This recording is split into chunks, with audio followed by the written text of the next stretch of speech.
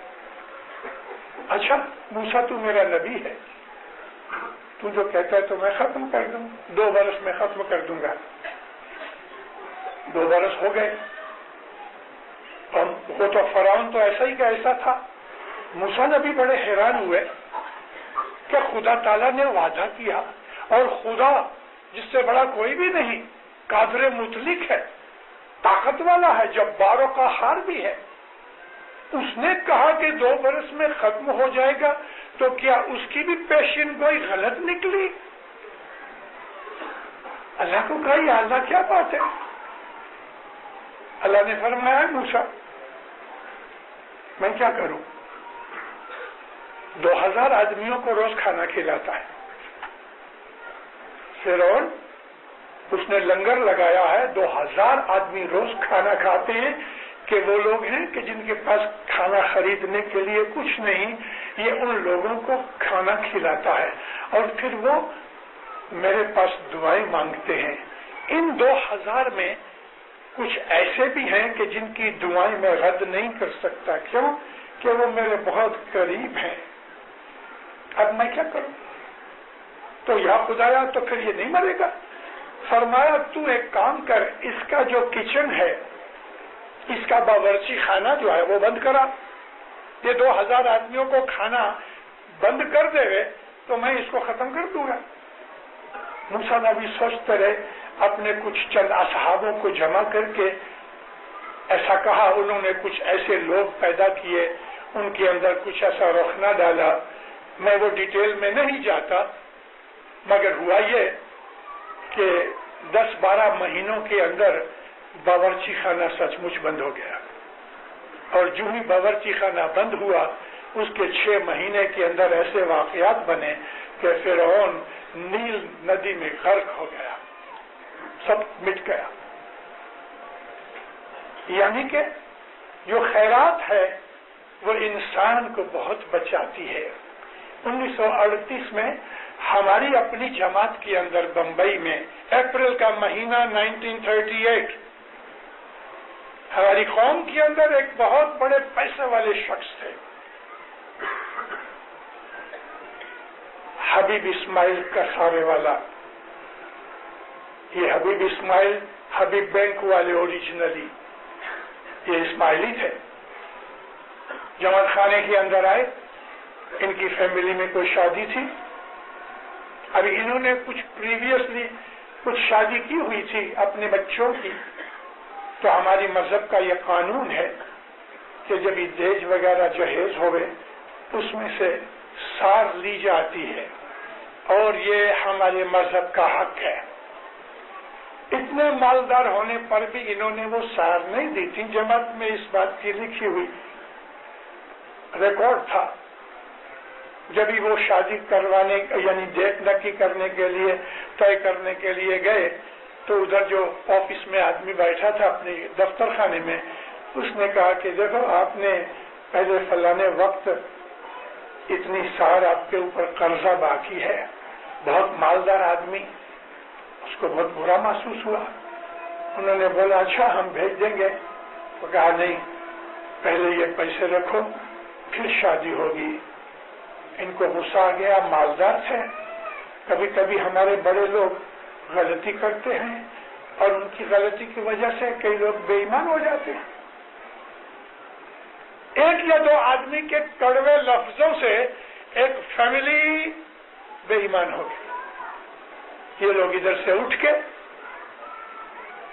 25 قدم گئے ہوں گے، تالا گلی کے اندر اسناشریوں کی مسجد ہے، وہاں چلے گئے اور اسناشری بننے کا دستخط بھی کر دیے، شادی کا انتظام بھی ہو گیا۔ اسناشری تو بہت راضی ہوئے، حبیب کنسارے والے اسناشری بن گئے،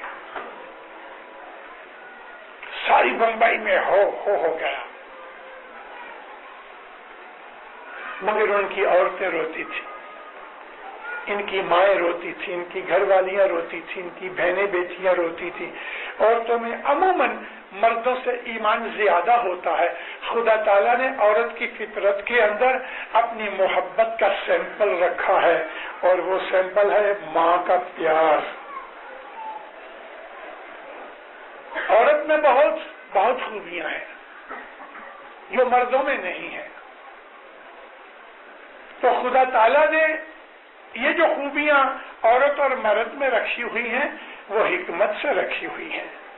اگر ہم مذہب پرست ہو کے خدا کی ان بخششوں کو کہ جو عورتوں میں ہیں اور ان بخششوں جو مردوں کے اندر ہے، اگر خدا کی عبادت کر کے اور اس کے حکم کے اوپر عمل کر کے رہیں، خدا کی قسم گھر جنت بن جائے، جنت۔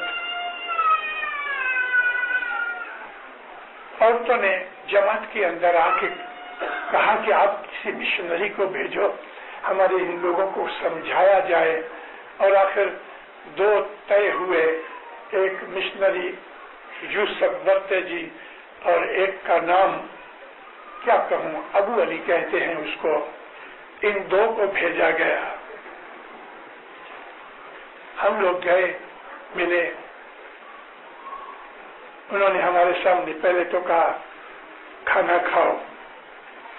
ہم نے کہا کہ دیکھو یہ اسلام کا اصول ہے کہ اگر کوئی اسلام سے مرتد ہو جائے تو اس کا کھانا پینا نہیں کھایا جاتا۔ تو کہنے لگے ہم نے اسلام سے کہاں نکلنا؟ ٹھیک ہے اسلام سے نہیں نکلے لیکن اسماعیلی مذہب سے نکل گئے تو ہم اسماعیلی ہیں، ہم آپ کے گھر کا کھائیں گے کہ جب آپ واپس آ جاؤ۔ ہم لگاتار 3-4 دن ادھر گئے، ان سے کافی بحث کی، بات اب آ گئی ضد کی اور اپنے جس کو ہم کہتے ہیں بڑائی کی، غیرت کی۔ ان کا سب سے بڑا بھائی احمد علی جو تھا وہ تھوڑا نرم ہوا، لیکن دوسروں نے پھر ان کو ٹائٹ کر دیا، اور جس طرح ہم ان کے پیچھے لگے کھینچنے کے لیے تو اس طرف اسناشری بھی لگے کھینچنے کے لیے۔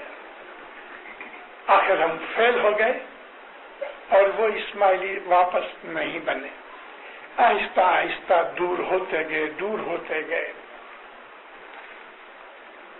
کچھ برسوں کے اندر یعنی لگ بھگ 3-4-5 سالوں کے اندر 1945 تک 5 اور 3 2 آج 7 برس ہوئے، یہ لوگ چڑھتے رہے، اتنے اوپر پہنچے کہ اگر پہلے ان کے پاس 10 روپے تھے تو ابھی ان کے پاس 10,000 روپے ہو گئے، اتنے اوپر چڑھے۔ ایک دفعہ ایک شخص کی مہمانی میں کہ جو شخص ظاہر بھانے بھی مولانا امام سلطان محمد شاہ کے ساتھ دوستی کا دعویٰ رکھتا تھا، اور امام بھی بہت چھوٹ سے اس کے ساتھ بات کیا کرتے تھے۔ حسن آباد کے پڑتھار کے اوپر پچھلی سائڈ پہ مہمانی تھی، تو کہتے مولا ایک بات پوچھو۔ کیا ہے؟ پوچھ۔ کہ خداوند مذہب چھوڑ دیا، آپ کو گالیاں دلاتے ہیں، مذہب کے خلاف بولتے ہیں، اور اب اسماعیلیوں کو آہستہ آہستہ کھینچ کر اسناشری بناتے ہیں، پھر بھی یہ اوپر چڑھتے جاتے ہیں۔ مولا فرماتے ہیں کہ تو نے کبھی دیکھا کہ ان کی خیرات کتنی ہے؟ اس کا کچھ خیال کیا؟ انہوں نے ڈسپنسریاں بنائی، ہاسپٹل بنائے، انہوں نے یتیم خانے بنائے، لڑکیوں کے بنائے، لڑکوں کے بنائے، اسکول بنائے۔ کھوجا کا نام چاہے اسماعیلی ہوئے کہ اسناشری ہوئے، لڑکیاں پڑھے یتیم خانے کے اندر، ان کو پالن پوشن کرے، بڑی ہو جاوے، ان کی شادیاں کرے، اس کو جہیز دے میں، اس کو زیورات دے میں، اچھی جگہ ان کی شادی کر دینے، ماں اور باپ بن کر یتیم لڑکیوں کی شادیاں کریں۔ صرف اتنا ہی نہیں کہ شادی کر کے چھوڑ دیا،